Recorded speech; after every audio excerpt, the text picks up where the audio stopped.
Ravi de vous retrouver au compte de cette édition d'information. Mesdames et messieurs, bonsoir. La Haute Autorité de la Communication a célébré les 33 ans de son existence ce mercredi 29 octobre 2025 à Conakry sous le thème la régulation des réseaux sociaux en période électorale. La rencontre a connu la présence du Premier ministre et de plusieurs autres invités. Du côté de Siguiri ce mardi, les autorités à tous les niveaux ont présenté un réseau de contrebande d'essence qui avait pour destination le Mali.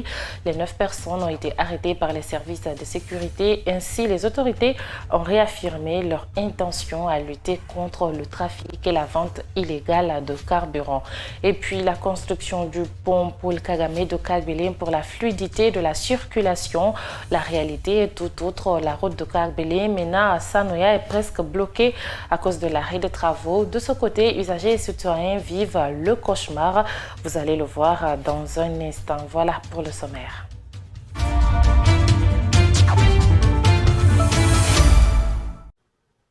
Encore une fois, bonsoir et bienvenue. La Haute Autorité de la Communication a célébré l'an 63 de son existence ce mercredi 29 octobre 2025 à son siège. C'est sous le thème la régulation des réseaux sociaux en période électorale. La cérémonie a été présidée par le Premier ministre Amadou Ouriba. Reportage à Mamadou Tanoba.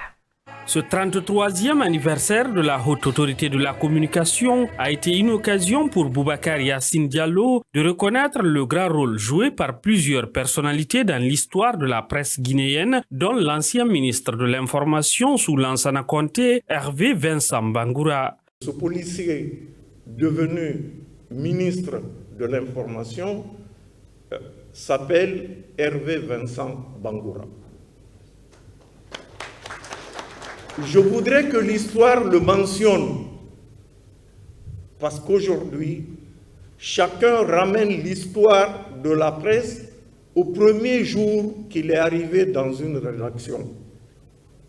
Et cela constitue un tort pour l'histoire de la presse et de sa liberté. Le président de la Haute Autorité de la Communication a adressé des remerciements au chef de l'État pour l'amélioration des conditions de vie et de travail du personnel de la HAC. Et je voudrais demander à son Excellence, Monsieur le Premier ministre, chef du gouvernement, de transmettre toute notre satisfaction au chef de l'État. Il a considérablement accru nos conditions de travail et nos conditions de vie. Si vous nous retrouvez dans ce cadre, c'est parce que le président l'a voulu et il l'a voulu. Je voudrais que vous lui transmettiez notre reconnaissance et notre totale satisfaction.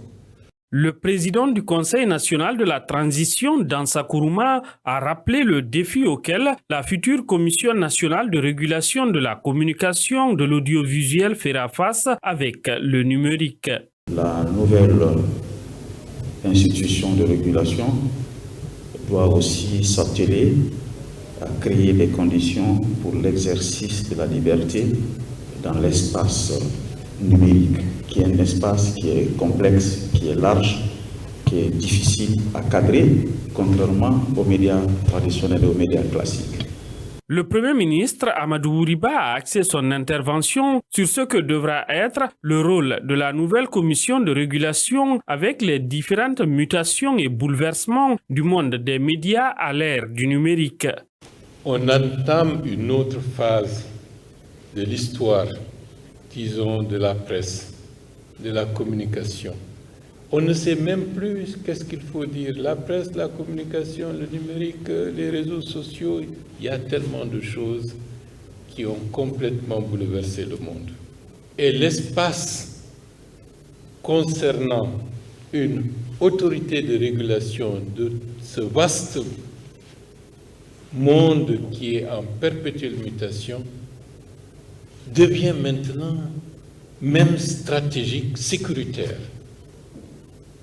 Ce qui fait que la commission qui va être mise en place aura un rôle de plus en plus accru. Des satisfecits d'honneur ont été décernés à différentes personnalités, dont l'ancien président, le général Lansana Conté, et le général Mamadi Doumbouya. L'armée guinéenne s'apprête à célébrer son 67e anniversaire, 67 ans depuis sa création. Quels sont les défis et les apports de cette armée en Guinée pour cette année 2025? La fête sera célébrée dans la sobriété, annonce le directeur général de la DIRPA, Ansoumane Toumani Kamara. Il est au micro d'Ansou Baïlo Baldé. La particularité cette année, c'est que nous allons fêter dans la plus grande sobriété avec des activités programmées. Nous n'allons pas faire beaucoup de manifestations. Vous savez, les défis, si vous avez suivi le discours du ministre, il a dit qu'il y a des enjeux majeurs qui attendent les Guinéens et leur armée. Donc il faut se préparer à relever ce défi. Bientôt nous irons aux urnes, mais avant les élections, il y a la sécurisation du pays, il y a la sécurisation de nos frontières, il y a également beaucoup d'aspects qui rentrent en ligne de compte. Nos efforts sont orientés à cela pour pouvoir vraiment répondre. Si le référendum a été fait avec satisfaction sur le plan sécuritaire, il faut encore continuer avec le même élan. Donc nous fêtons dans la sobriété, mais tout en montrant que l'armée participe au développement avec quelques activités. C'est pourquoi le programme que vous avez reçu, il y a eu le discours de lancement, il y a eu la marche de cohésion entre civils et militaires. Également, l'assainissement a commencé. On a ciblé des marchés de la capitale où la gestion des ordures se pose avec acuité. C'est le cas du marché de Matoto, Anta, Sangoya et au niveau d'Anko 5. Donc ces activités se poursuivent. Il y a également des caravanes gratuites de prise en charge de certaines pathologies que le service de santé de l'armée a programmées. Je vous l'annonçais en titre, le mardi 28 octobre 2025, les forces de défense et de sécurité de la préfecture de Séguiri ont réussi à bloquer un réseau de contrebande d'essence à destination du Mali. 9 personnes, parmi lesquelles 2 pompistes, ont été arrêtées et présentées à la presse locale ce mercredi. Les autorités ont réaffirmé leur intention à lutter contre le trafic et la vente illégale de carburant. Suivez cet extrait au micro de notre correspondant Ousmane Ossé-Kondé. Nous avions constaté qu'après 3 semaines de crise à Séguiri, malgré les efforts de l'administration, la pénurie de carburant persiste à Séguiri. C'est qu'il y a des personnes de mauvaise volonté qui sont en train volontairement de créer une crise à Séguiri. C'est pourquoi je profite de votre micro pour dire qu'à partir de cet instant, toute personne qui sera prise en train de transporter les carburants de la République de Guinée en dehors du territoire national sera arrêtée. Les autres préfectures, tout va bien, tout se passe bien. Mais à Séguiri, mais pourquoi le carburant vient, mais ça disparaît sur le terrain? Pourquoi? La raison pour laquelle on s'est donné la main, service de défense et sécurité, et monsieur le procureur, on s'est déployé sur le terrain de 1h jusqu'à 3h du matin. La nuit, le service de défense et sécurité était en ville. Il y a certaines stations qui ne sont pas ouvertes pendant toute la journée. Mais c'est la nuit à 2h, 3h du matin, ils serrent les bidons. Donc ça, c'est des choses organisées entre eux. Donc tout a été démantelé. De 3h jusqu'à 4h30 du matin, tout a été démantelé. Voilà les bidons que vous avez vus. Ce n'est pas lui seul. Il y a d'autres aussi qu'on a pris qui achètent et qui vendent sa chair. Donc c'est pour cela qu'on a pris des dispositions. Tout contrebande du carburant qui fait le trafic, il sera traqué devant la justice. Et puis, dans le cadre du renforcement des actions de développement initiées par le général Mamadi Doumbouya, le président du mouvement des jeunes patriotes de Guinée, Dokoya, était à Wankifon pour le reprofilage d'une route dans la localité. Il s'agit du trajet Wankifon-Carrefour menant à Wankifon Centre. C'est un appel à l'aide des femmes et des jeunes de cette sous-préfecture. Les travaux devraient être lancés ce mercredi, mais la délégation a trouvé une autre réalité sur le site. Moussa Kamara. Moussa Condé, président du mouvement des jeunes patriotes de Guinée Mojepak, affiche son engagement et sa volonté d'aider les populations de Koya en général et celles de Wonkifon en particulier. Ce mercredi 29 octobre 2025, l'homme de Koya s'est rendu à Wonkifon Carrefour pour le lancement des travaux de reprofilage du trajet reliant la zone à Wonkifon Centre. Il était accompagné d'une forte délégation de sa structure, des jeunes et des femmes qui soutiennent sa vision. Sur le site, le mouvement des jeunes patriotes de Guinée a trouvé un autre groupe qui s'oppose. Je remercie l'ensemble de la population de Wonkifon qui a vraiment bien voulu accueillir cet important projet. Vous savez, c'était le week-end passé, quand on était venu lors d'un événement sportif qu'on avait organisé dans le cadre de l'accompagnement de la politique du général Mamadi Doumbouya. La population, les jeunes, les femmes, tout le monde, on nous a demandé d'intervenir pour garder la route. Parce que la route était dans un état vraiment pitoyable. Et là, le Moujibak GMD a pris un engagement ferme que dans les prochaines heures, nous allons faire le travail au nom du président de la République. C'est cet engagement, cette promesse qu'on a voulu réaliser ce matin. Mais à notre fort étonnement, on a vu notre groupe sur le terrain qui est en train de faire le même travail. Nous, c'est ce qu'on aime, la concurrence, une concurrence vraiment de développement. Ouais, le Moujibak veut faire un, s'il y a un qui peut faire deux, c'est ce que nous aimons. Et là, nous encourageons. Malgré l'intervention des uns et des autres, la situation est restée tendue entre les deux camps. Pour calmer les ardeurs, le président du Mojepak, Moussa Condé, s'est retiré des lieux en mettant en garde les autres. Nous, ce n'est pas un mouvement de conflit, de pagaille, non. Si on voit que vous êtes, nous, on se retire. Mais nous faisons la mise en garde. Il ne faut pas qu'on dise après demain, parce qu'après les élections, il y aura un contrôle. On a constaté, on est en train de revendre les équipements de développement, les parts de l'État dans les différents lotissements. Il ne faut pas qu'on dise demain, on avait revendu ça pour faire tel travail. Un équipement n'est pas à revendre. Un bien de l'État est à protéger. Il ne faut pas qu'on se serve de ça pour cacher le mal. Là, tout sera démantelé. Donc nous, on ne va pas faire ici, mais on va aller ailleurs. On est engagé à accompagner la politique du général Mamadi Doumbouya et on le fera sans faille. Demain, vous allez constater, on va faire un événement demain tel qu'on a prévu. Donc nous, on va se retirer dans la paix, la cohésion et l'amour de la patrie. Et je remercie tout le monde. Le mouvement des jeunes patriotes de Guinée s'inscrit dans la dynamique de la refondation et du développement initié par le général Mamadi Doumbouya et son gouvernement. C'est pourquoi Moussa Condé s'active à faire adhérer ses concitoyens aux initiatives présidentielles pour le bien-être de tous. Le trajet à reconstruire est long de 3 km. Selon les informations. Au pont Paul Kagame de Kabylie, l'on assiste à une triste réalité sur les trajets qui devraient désengorger la circulation routière.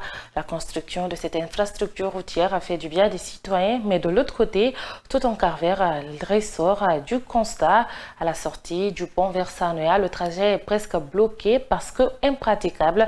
Des travaux de réfection entamés depuis des années restent infinis. Jusqu'à date, les autorités sont-elles au courant de cette situation? En tout cas, usagers et citoyens vivent le cauchemar. Ansou Bailo Balde. Oubli ou abandon, quelle définition à donner pour savoir quoi dire dans cet état? Le pont Paul Kagame de Kabylie qui a donné du sourire à plusieurs citoyens et usagers de la route d'un côté, celui-ci a créé également un calvaire pour d'autres. Depuis son inauguration en 2022, les travaux sur le trajet Kabylie-Sanoya sont à l'arrêt. Un tronçon impraticable puisque complètement bloqué pour mauvais état. De très loin, l'on observe des camions stationnés tout le long. C'est devenu d'ailleurs des garages. Le peu d'usagers qui pratiquent cette route vivent le pire calvaire pendant la traversée. Entre risque de panne et accident, chacun cherche par tous les moyens comment rejoindre l'autre bout de la route. Depuis des moments, plusieurs citoyens ont cessé de pratiquer le tronçon Kabylie-Sanoya, même sur les mototaxis. Une situation qui affecte sérieusement le quotidien des uns et des autres. Non, c'était bloqué. À cause du mauvais état de la route, beaucoup de citoyens ont abandonné de passer par là. Parce que si les gens viennent jusqu'au niveau de Kabylie et qu'ils trouvent que c'est bloqué, ils préfèrent contourner. Donc, c'est une souffrance totale pour nous. Parce que nous-mêmes, on a un manque de clients. Alors, nous demandons l'aide des autorités pour cette route.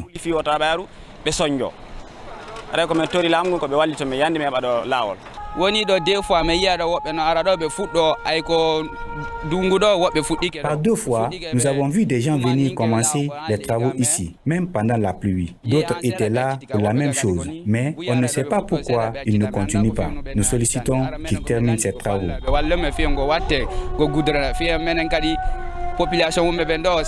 Plusieurs usagers contournent la rentrée et la sortie du pont Paul Kagame sur les allées et retours Kabelen-Sanoya. Le peu qui est praticable affiche de gros trous et la poussière qui se dégage suivant le passage des véhicules. Une situation qui affecte en même temps la circulation sur les autres axes en bon état aux alentours du pont puisque des embouteillages sont observés à certaines heures. Page noire, le Contigui de la Basse-Guinée, Elhadj Mamadou Camara, a rejoint sa dernière demeure ce mercredi dans son Kindia natal. Mais avant, un symposium funéraire a été organisé pour lui rendre un dernier hommage pour les œuvres accomplies. Une cérémonie organisée à cet effet a réuni plusieurs membres du gouvernement, des autorités religieuses et des sages des différentes coordinations du pays, ainsi que les fils et filles de la Basse-Côte. Bangali Camara.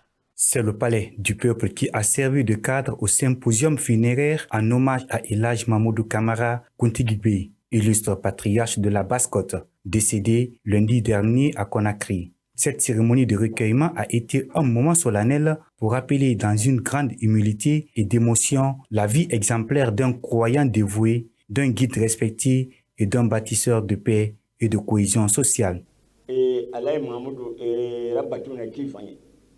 Parce que rien ne fait dans le nord. Nous avons une disposition et au jugement.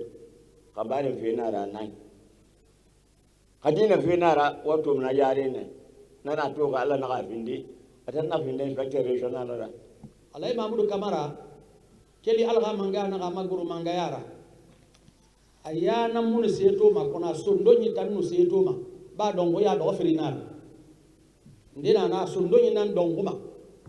Kakeli dongo koran defan nana ayana luma museto koran kakeli tan nana tal se Alhaj Mahmoud ibore lugang den nakana ibore kharande mbutangoyi karbo barka fe nara mi khimu li natanna mi khimu lugang nara Alhaj Muhammad Fadiga alga ya fama akhafi dawnali Alhaj Mahmoud Les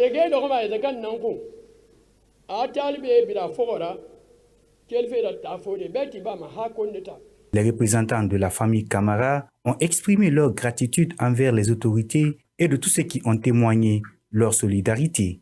Famille Relira, Birimbara, Karesuntaï, Kayaman Walsa, président de la République, alors membre du gouvernement Brin, alors Hanute Yema, alors Walborema. À la suite des discours, des prières et bénédictions suivies du recueillement ont ponctué la cérémonie. La dépouille mortelle d'Elhadj Mamadou Camara Kuntigui a été transportée à Kindia pour l'inhumation, laissant derrière lui des valeurs de paix, d'humilité et de respect envers les autres. Et voilà, c'est la fin de cette édition d'information. Merci à tous de l'avoir suivi. L'information continue sur le www.siaminfo.com. Au revoir.